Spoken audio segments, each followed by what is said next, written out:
मरकजी वजारत दाखिला ने एक हुक्मनामा जारी करते हुए सरकारी मुलाजमीन पर आरएसएस यानी राष्ट्रीय स्वयंसेवक संघ की सरगर्मियों में हिस्सा लेने पर आयद पाबंदी खत्म कर दी है।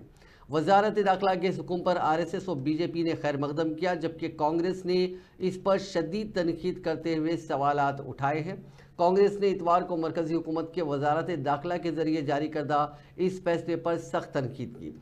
कांग्रेस जनरल सेक्रेटरी जयराम रमेश ने एक पोस्ट में कहा कि फरवरी 1948 में गांधी जी के कत्ल के बाद सरदार पटेल ने आरएसएस पर पाबंदी लगा दी थी। इसके बाद अच्छे अखलाक की यकीन दहानी पर पाबंदी हटा दी गई थी। उसके बाद भी आरएसएस ने नागपुर में कभी तिरंगा नहीं लहराया।